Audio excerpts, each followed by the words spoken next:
Unfortunately, the WWE made some more releases last night due to budget cuts.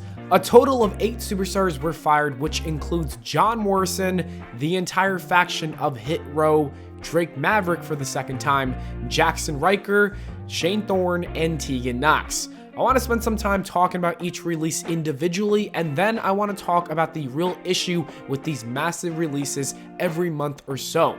The first person we need to talk about is John Morrison. He's the biggest wrestler that was released a part of this bunch. I can finally say that the WWE has done it. They have ruined John Morrison from the minute that he made his return. Releasing John Morrison after doing absolutely nothing with him for the last 2 years is one of the biggest wastes of talent that they have ever had. WWE really messed up here. John Morrison had the potential to become a main event player in the company. I could have even seen him becoming the WWE or the Universal Champion. Instead though, they ruined him. And I don't want to really get into it too much because that is for a video for tomorrow, because I am making the moment that the WWE ruined John Morrison. But all I can say right now is that this was a huge mistake. I don't think the WWE understands that they are literally releasing and letting go of some of their best wrestlers on their roster. This man literally went from wrestling Bad Bunny, which was a big prominent match at WrestleMania, to being fired in the same year. It literally makes no sense. The next release we need to talk about is Hit Row. Although I didn't really click with the group, they could have grown onto me. I honestly don't know because I really didn't watch NXT when they were there, and it's totally possible that they were just better off in the developmental brand. It wouldn't be the first time that we saw someone who thrived in NXT and were ruined on the main roster. Anyways, this is another strange release because the WWE actually just drafted them a month ago on SmackDown and made it seem like a big deal. It looked as if they were going to be a big part of the SmackDown brand for the next year, especially since the roster is very thin, but that isn't the case. They were all let go, and it's just unbelievable because they just got onto the main roster a month ago. Maverick is the next name that we should discuss. WWE initially fired him last year in April of 2020. However, he made a heartfelt video on Twitter that managed to help him get his job back. Triple H decided to incorporate it into a storyline where he would fight for a contract in NXT. It was a pretty cool idea, even though it shouldn't have happened in the first place. Anyways, he hasn't really done anything too much since that storyline. I was not surprised that the WWE released him because of that reason.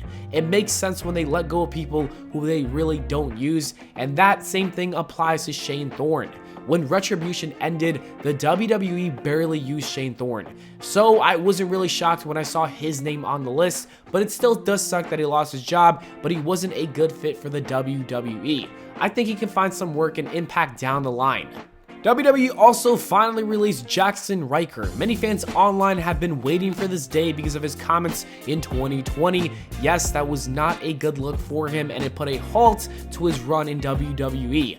It sadly affected the Forgotten Sons, and the WWE did keep Jaxson Ryker for whatever reason for a while. I guess it's because Vince McMahon liked his build. He was pretty jacked. I personally thought that he was going to be released in the beginning of this year. However, they were persistent with him, and they even repackaged him and tried giving him a babyface run. That was never going to work out, but hey, I appreciate the WWE for trying it. It was pretty funny watching it go down.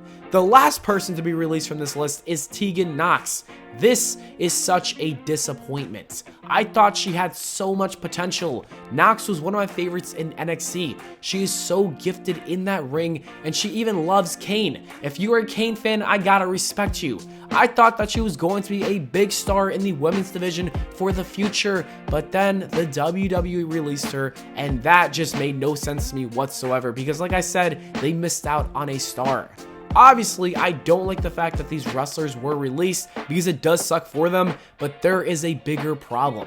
The WWE is literally out here firing everybody. And what's even worse is that they are firing people that are on TV involved in storylines. Hit Row was featured in a segment last week with Sami Zayn. That was definitely going to be part of some sort of feud in the future.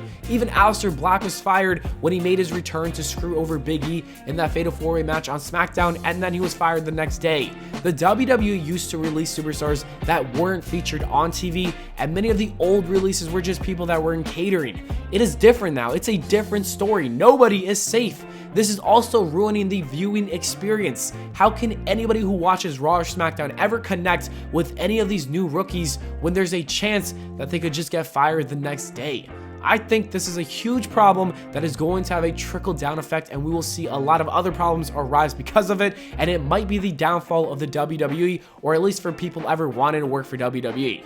Anyways, that is it for the video, guys. Thank you so much for watching. I hope y'all enjoyed. If you did, please make sure to leave a like and subscribe for more. Let me know your thoughts on these releases in the comments below. And on the screen right now are some other videos that you should totally check out if you have some free time. So go ahead and click one of them. I will see you all in the next video.